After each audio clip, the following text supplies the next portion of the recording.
আমি ছেড়েই দিতে রাজি আছি সুসভ্যতার আলোক। আমি চাই না হতে নববঙ্গে নবযুগের চালক। আমি নাই বা গেলাম বিলাত, নাই বা পেলাম রাজার খিলাত।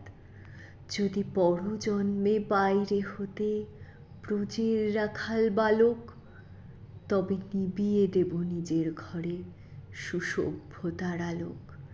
যারা নিত্য কেবল ধেনু চড়ায় বংশী বটের তলে, যারা কুঞ্জা ফুলের মালা গেথে পরে পড়ায় গলে, যারা বৃন্দাবনের বনে সদাই শ্যামের বাসি শোনে, যারা যমুনাতে ঝাঁপিয়ে পড়ে শীতল কালো জলে, যারা নিত্য কেবল ধেনু চড়ায় বংশী বটের তলে।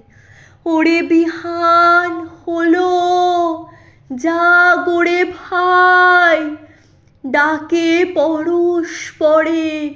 ওরে ওই যে দধি মন্দধ্বনি উঠল ঘরে ঘরে, হ্যারো মাঠের পথে ধেনু চলে উড়িয়ে গোকুল রেণু, হ্যারো আঙিনাতে ব্রজের বধূ দুগ্ধ দহন করে।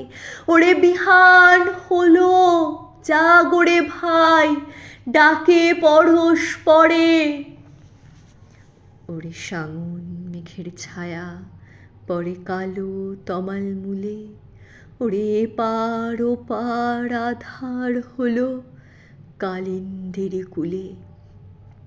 ঘাটে গোপাঙ্গনা ডরে কাপে খেয়া তরির পরে, হ্যারো কুঞ্জ বনে নাচে ময়ূর কলাপ খানি তুলে।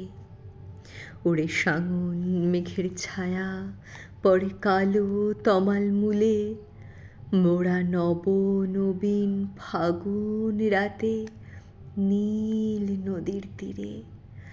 কোথা যাব চলি অশোক বনে শিখি পুচ্ছ শিরে, যবে দোলার ফুলরশি দেবে নিপো শাখায় কষি, যবে দক্ষিণ বায়ে বাঁশির ধ্বনি উঠবে আকাশ ঘিরে। মোরা রাখাল মিলে করব মেলা নীল নদীর তীরে।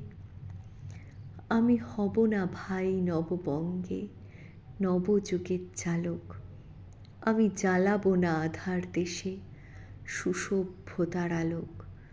যদি ননি ছানার গায়ে কোথাও অসুখ নিপের ছায়ে, আমি কোনো জন্মে পারি হতে ব্রজের গোপবালক, তবে চাই না হতে নববঙ্গে নবযুগের চালক।